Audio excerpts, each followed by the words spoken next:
नमस्ते बच्चों।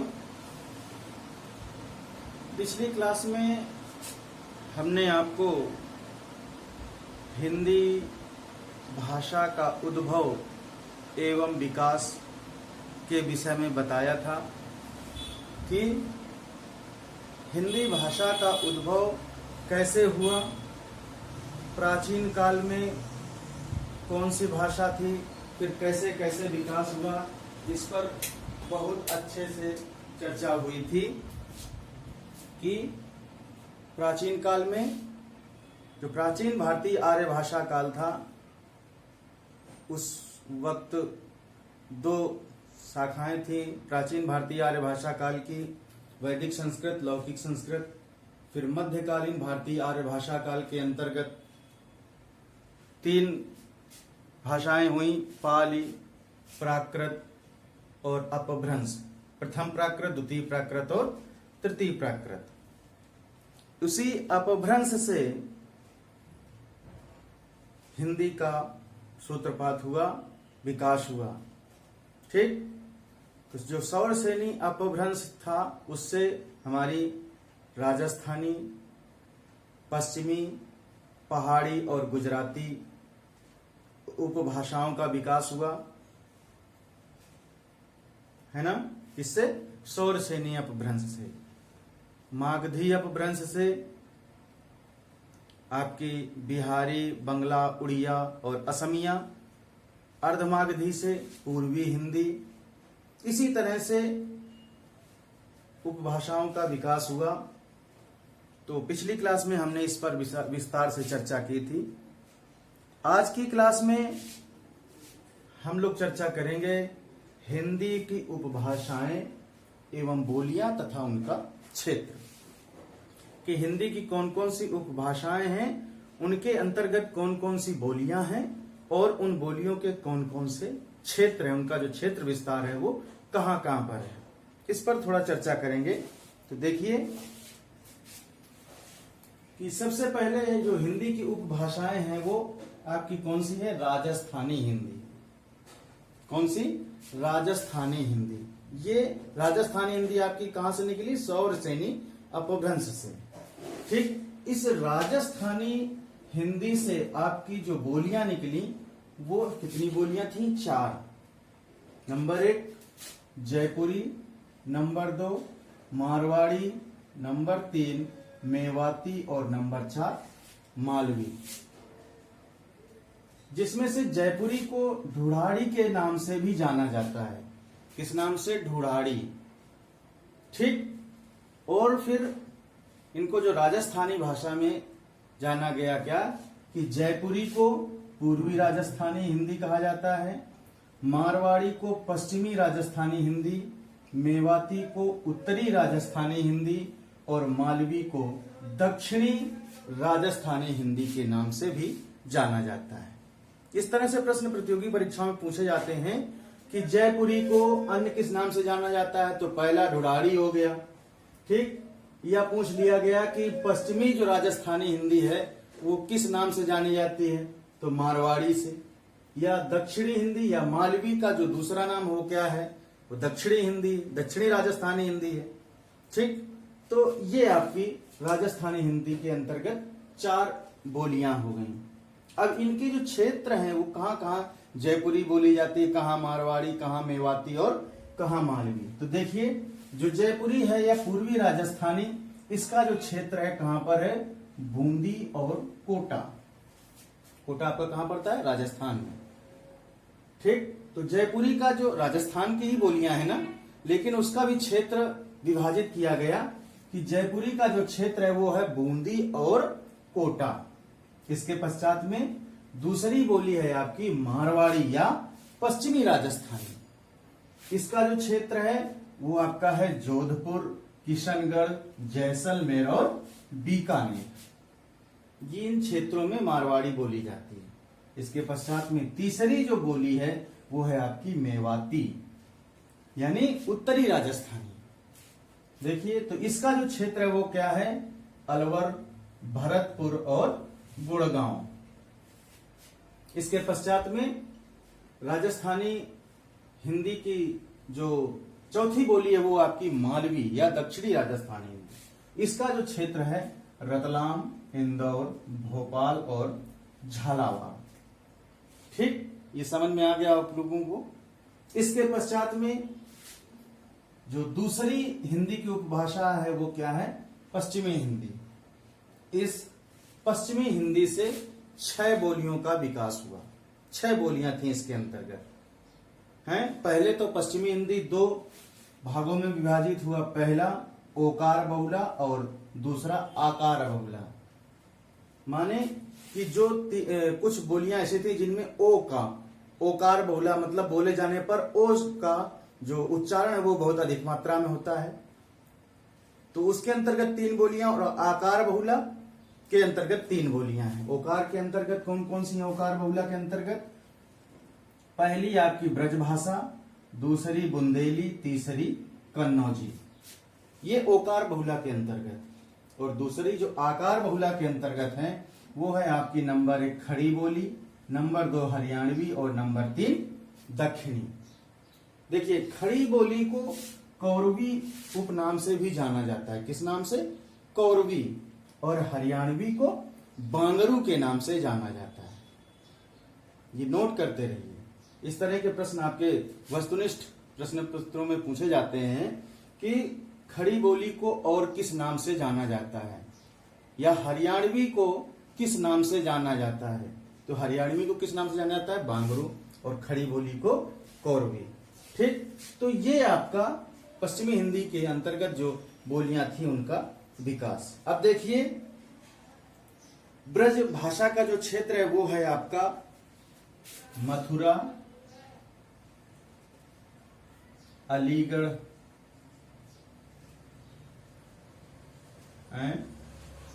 हाथरस, एटा और आपका बरेली और बदायूं। ये आपके ब्रजभाषा का क्षेत्र है, यानी इन इलाकों में ब्रजभाषा बोली जाती है। ठीक, इसके पश्चात में बुंदेली आती है आपकी। बुंदेली बोली जाती है आपका झांसी, उरई, जालौन, बांदा है, ये आपका बुंदेली का क्षेत्र है। ठीक है, इसके पश्चात में फिर आपकी आती है तीसरी बोली। कौन सी है? ओकार बहुला के अंतर्गत कन्नौजी। कन्नौजी का जो क्षेत्र है वो है कन्नौज, पूर्व में कानपुर और पीलीभीत, हरदोई। पूर्व में कहां तक है? पूर्वी दिशा में पूर्व में कानपुर है, कन्नौज, ठीक है, पूर्व में कानपुर, कन्नौज और आपका क्या है? पीलीभीत, हरदोई। पीलीभीत, हरदोई और शाहजहांपुर। ठीक, ये आपका कन्नौजी का क्षेत्र हुआ। इसके पश्चात में आकार बहुला यानी खड़ी बोली, हरियाणवी और दक्षिणी। तो जो खड़ी बोली का क्षेत्र है वो है आपका कौन सा? रामपुर, मुरादाबाद, मेरठ, है ना, ये आपके खड़ी बोली के क्षेत्र हैं। और इसके पश्चात में हरियाणवी का जो है हरियाणा,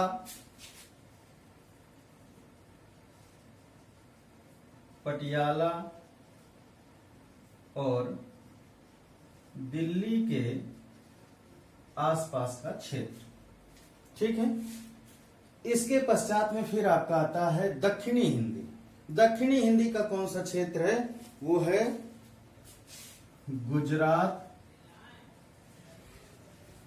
महाराष्ट्र और दक्षिणी हिंदी का क्षेत्र है गुजरात, महाराष्ट्र और हैदराबाद।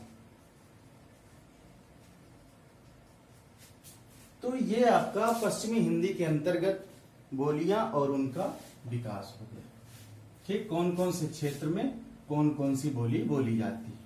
इसके पश्चात में फिर आपकी आती है पश्चिमी हिंदी के पश्चात पूर्वी हिंदी। जो उपभाषा है वो कौन सी है? पूर्वी। देखिए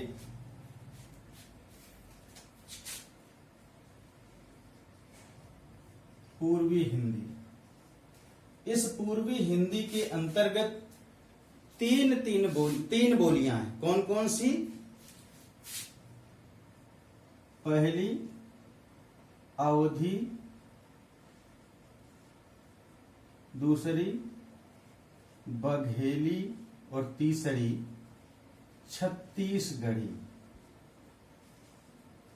इस छत्तीसगढ़ी को खलटाही के नाम से भी जानते हैं।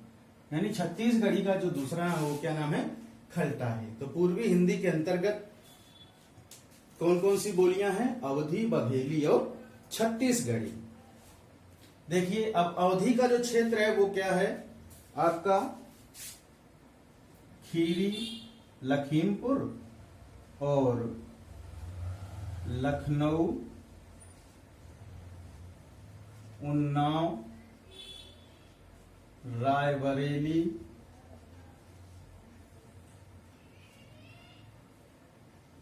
फतेहपुर, प्रयागराज,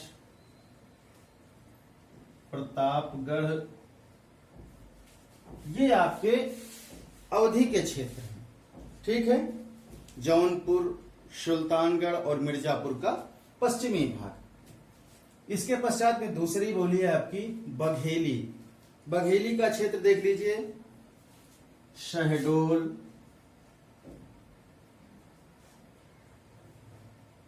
रीवा, सतना, ये आपका बघेली का क्षेत्र है? और बांदा जिले का जो पूर्वी भाग है वहां पर भी बघेली बोली जाती है। इसके पश्चात में आपका आता है छत्तीसगढ़ी। तो छत्तीसगढ़ी देखिए, छत्तीसगढ़ी का जो क्षेत्र है वो है सरगुजा, बिलासपुर, किशनगढ़। ठीक है। सरगुजा, बिलासपुर, किशनगढ़ और खैरागढ़, दुर्ग है ना, और कांकेर। ये आपका छत्तीसगढ़ी के अंतर्गत आपकी जो बोलियों का क्षेत्र हो गया छत्तीसगढ़ी। ठीक। फिर इसके पश्चात में आपका पूर्वी हिंदी के बाद में आता है बिहारी।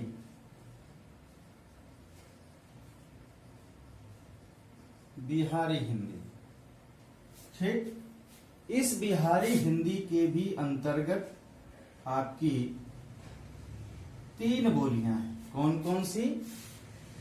भोजपुरी, मगही और मैथिली। भोजपुरी, मगही और मैथिली, ये तीन बोलियां हैं बिहारी हिंदी के अंतर्गत। ठीक। तो देखिए जो भोजपुरी का क्षेत्र है वो देखिए कौन कौन सा है? बनारस, ठीक, मिर्जापुर का दक्षिण पूर्वी भाग, मिर्जापुर का दक्षिण पूर्वी भाग और जौनपुर का पश्चिमी भाग या पश्चिमी क्षेत्र है। और इसके पश्चात में शाहाबाद, छपरा, शाहाबाद, छपरा है, ये आपका भोजपुरी का क्षेत्र है। इसके पश्चात फिर दूसरी बोली है आपकी मगही। क्या है? मगही। इस मगही का जो क्षेत्र है वो है पटना, गया, हजारीबाग। ठीक। फिर इसके पश्चात में जो मैथिली है आपकी बिहारी हिंदी के अंतर्गत, जो मैथिली का जो क्षेत्र है वो है मुजफ्फरपुर,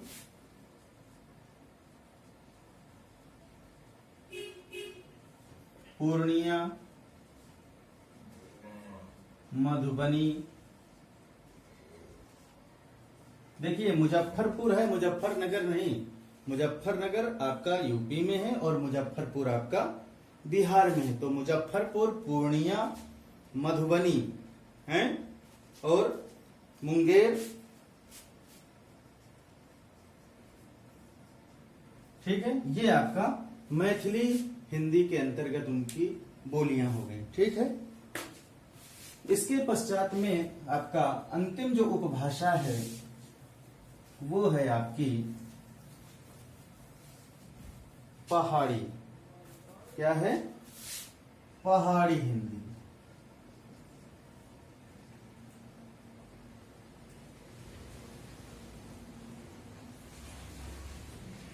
इस पहाड़ी हिंदी के अंतर्गत दो बोलियां हैं। कौन कौन सी? पहली कुमाऊनी और दूसरी गढ़वाली। ठीक। तो कुमाऊनी का जो क्षेत्र है वो आपका पिथौरागढ़,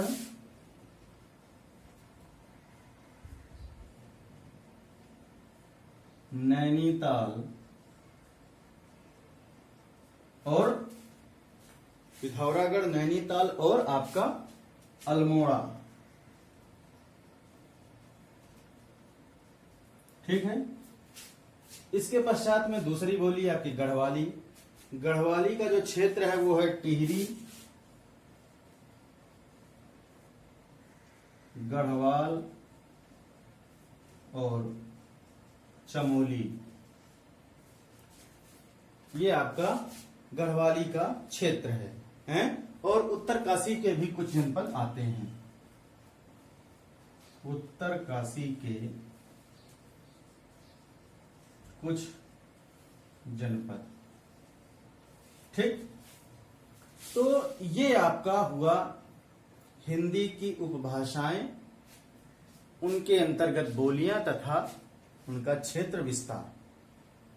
इस तरह से प्रश्न भी पूछा जाता है कि हिंदी की उपभाषाओं, बोलियां तथा उनके क्षेत्र विस्तार पर विस्तार से चर्चा कीजिए या विस्तार से बताइए। ठीक है। तो आज की क्लास बस यहीं से समाप्त होती है। ठीक। अगली क्लास में हम लोग जो आपके पाठ्यक्रम में आगे है ब्रज भाषा का क्षेत्र एवं महत्व या उनकी विशेषताएं, उस पर अगली क्लास में हम लोग चर्चा करेंगे। ठीक। बहुत बहुत धन्यवाद।